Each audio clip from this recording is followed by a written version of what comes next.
It is my great pleasure this afternoon to have with us the chairman of the Senate Foreign Relations Committee, Chairman Robert Menendez. One of the greatest strengths of the U.S.-Ukraine partnership over these traumatic months has been the very clear signal of support for the Ukrainian people that has come from the American Congress, from both the House and the Senate, and from Republicans and Democrats alike.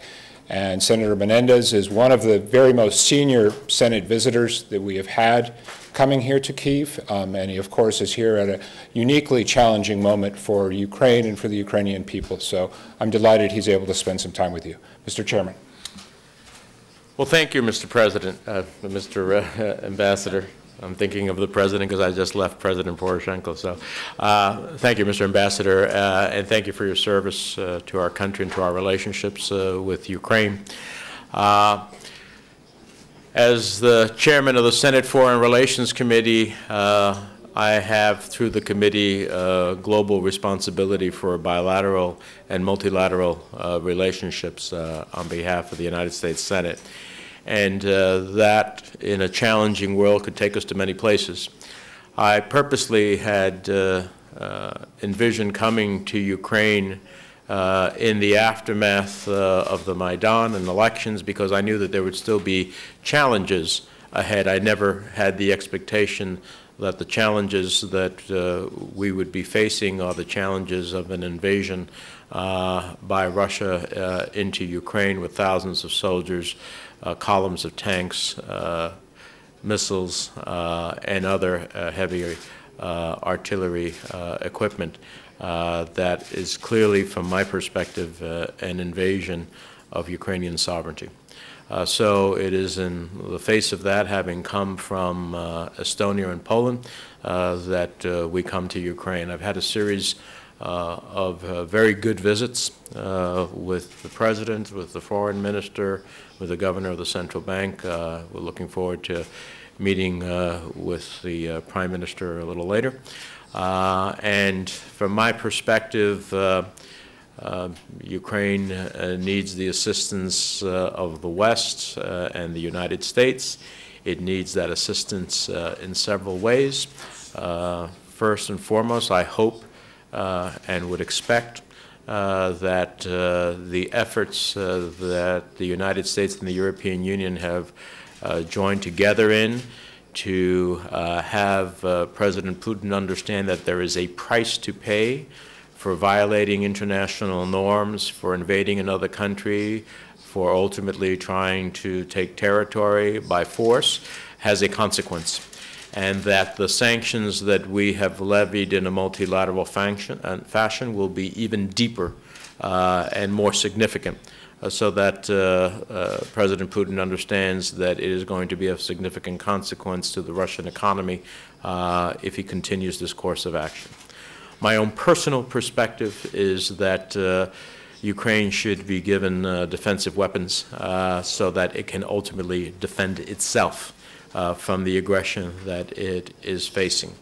And I have written to President Obama while I have been on this trip to urge both the broadening and deepening of sanctions and to have American leadership with the European Union to provide that reality, and to also urge him to consider providing defensive weapons to the Ukrainian government. I think those are incredibly important. From my perspective, this is a Russian fight against Europe being fought out on Ukrainian territory. Everything that Putin doesn't care for, he sees in the Ukrainian people's desire to turn to the West. After having visited the Maidan yesterday and seeing the testaments to the martyrs, certainly the young people and others, average citizens willing to die for the right to choose their future and their fate, cannot be allowed to be snuffed out by Russia's aggression. And so I look forward to, when I return to the United States tomorrow, to make that case both with my colleagues in the Senate as well as with the Obama administration, and to rivet attention of the Congress as we are facing multiple challenges in Iraq and elsewhere, to rivet the attention of the Congress on what is happening here in Ukraine. And with that, I'm happy to take any questions. Thank you very much. We have one right here. Interfax Ukraine. Ukrainian government has taken decision to initiate the refusal from the status of being outside of the bloc, and there is a proposal on referendum as to joining NATO. What is the reaction of the U.S. to the change of this course? How will the U.S. react to the application of Ukraine, which will be submitted for joining NATO?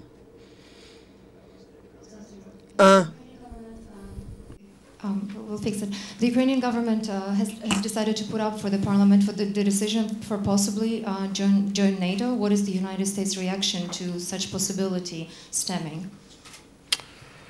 Well, I think that there was a partnership agreement at one time that would hopefully, from my perspective, be once again realized, and would be a real possibility. Of course, NATO accession is a long-term proposition, but I'm hoping that the summit in NATO gives some very clear messages about their willingness, NATO partners' willingness, as well as the EU willingness to assist the Ukraine at this critical time. What path in the future is taken is one to be seen, but I think that partnership agreement would be a good first step. Thank you. We have more questions about Euronews, please. Sergio. Thank you. Yes. What is the degree of credibility of the ongoing negotiation in Minsk to your eyes? What do you think? I'm sorry, the ongoing? Negotiation between Ukraine and Russia in Minsk. Well, look, I think that Ukraine has shown incredible restraint in the midst of aggression that has taken place in some time, from the annexation of Crimea to the arming and training of rebels to now the most significant invasion. And of course, there would be a desire to have a negotiation that would lead to an immediate ceasefire, a opportunity to then resolve the rest of the conflict through peaceful diplomatic negotiations versus through force. Of course, from my perspective, President Poroshenko made that offer when he was meeting with President Putin, and the next day President Putin sent Russian troops and invaded the Ukraine. So it has not been the Ukraine that has not been willing to negotiate and find a peaceful way forward. It has been Russia that has been unwilling to find a peaceful way forward. From my perspective, the Ukrainians still stand ready and willing to find a peaceful way forward, but not at the cost of losing their sovereignty, not at the cost of losing their territorial integrity, not at the cost of being forced to make a decision that the people of Ukraine don't want, and made very clear that they have a different direction. Other than that, I think those are pillars of my understanding of the Ukrainian position, and I would expect those to be respected by Russia. If Russia wants to ultimately solve this problem, they should stop talking to the people's leaders in Donetsk and Luhansk, and should talk directly to the Ukrainian government. They have influenced the situation from the very beginning. It is their troops that have invaded here. It is their weaponry that has killed Ukrainian soldiers. It is their efforts that have created the invasion that has taken place. So they need to be part of recognizing that it is time to restore and pursue the international order once again. The question in Ukrainian.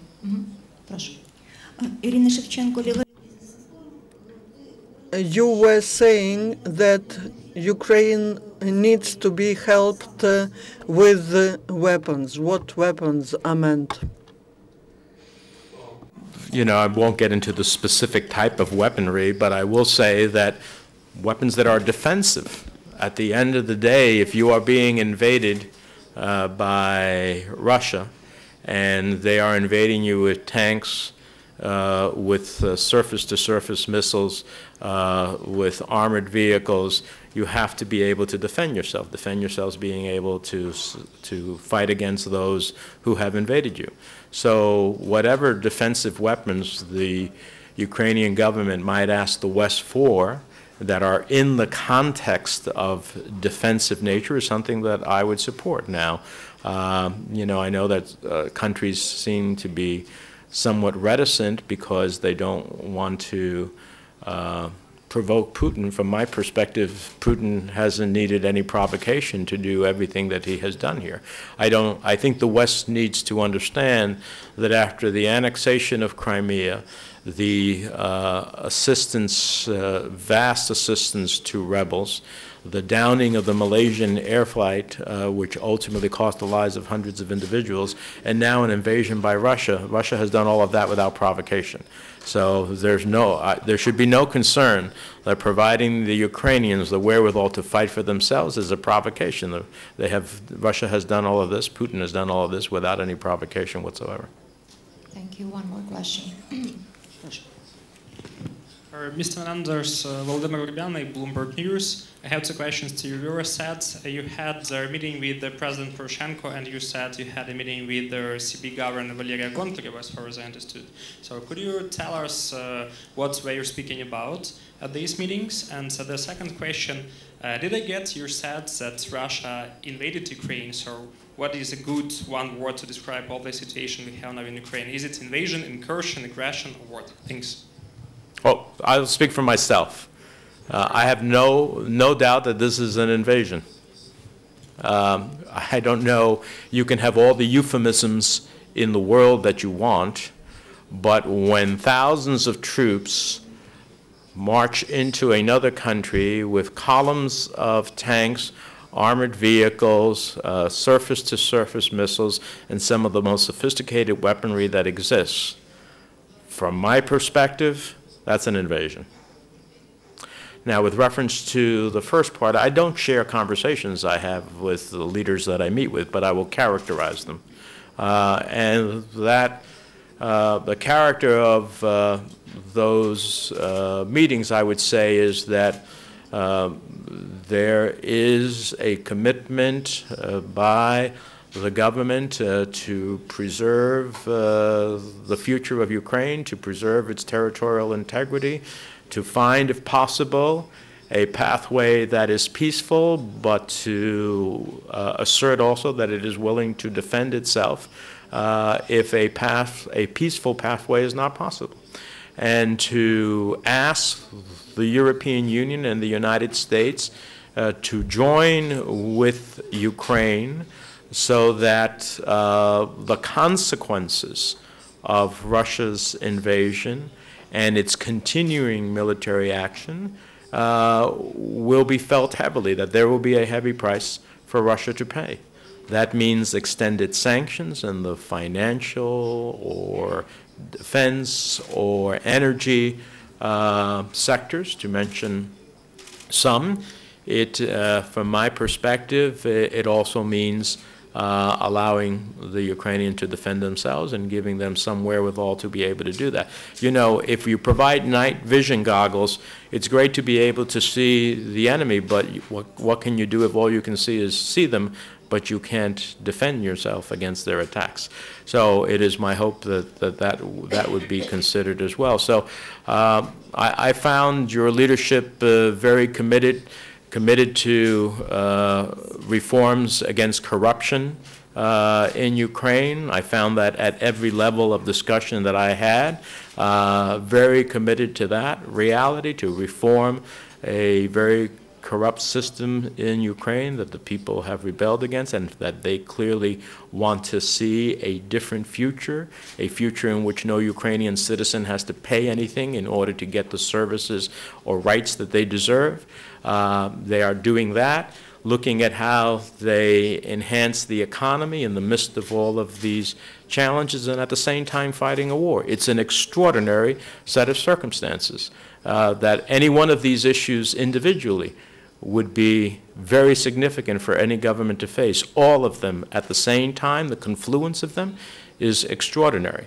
And my sense is that you have some extraordinary leaders in a moment in Ukrainian history that will write the next chapter. And I want to do everything from my position as the chairman of the Senate Foreign Relations Committee that that chapter is a successful chapter for the Ukrainian people. Thank you so much. Thank you very much. Oh, yeah, thank you. We had one more question, but that's all right. Yeah. I'll do the last one. Okay, the last question. Thank you. It's going to be in Ukrainian. By the Budapest Memorandum, by the range of countries was promised for Ukraine that in case of military invasion, they would protect it.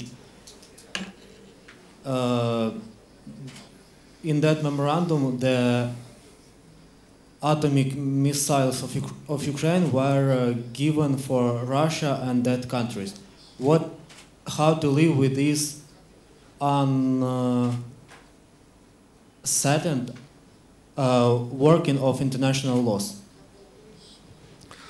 Well, look, I think it is very important that if you want other countries in other parts of the world to give up their nuclear weapons, if you want to have a world that is not proliferating, then it is important to send a message that when countries do that voluntarily, that their defense will be honored, and in the violation of that defense, that those who were parties to any such agreement will be responsive. Otherwise, not only will the expectations of that country be broken, but the signal that you send globally will be consequential. And that is at stake here, as well as the broader proposition, which will be my final note, the broader proposition that while this is a fight here for Ukraine at this very moment in its territory, it is a fight for Europe and the West to send a very clear message that you cannot violate international norms without severe consequences. If we in the West do not ultimately deliver that message by particularly the use of extensive sanctions and by helping countries who do observe the norm, then the global message beyond Russia will be you can act ultimately in violation of international law, invade another country, take territory, do it all through such aggression, and largely face no real consequences. If that is the message, then we will send global actors the wrong message. And so Europe and the United States and other Western allies and other allies, democratic countries in other parts of the world, must think about the consequences here. Do we want to send a message to China that you can, through force, take territories in the South China Sea that are disputed between Japan and Korea? Do you want to send North Korea a message that at the end of the day they face no real consequences for their use of nuclear weapons? Do you want to send a message, globally, that in fact the aggression that we have seen Russia take place here can ultimately be taken by others in different parts of the world without consequence? International order cannot sustain that, and that is also at stake here. And I hope that that is what will be realized as we approach the NATO summit, as the European Union continues to engage, as the United States continues to be a voice in leadership as part of that coalition. Thank you very much. Thank you so much for the time you spent with the journalists. Thank you.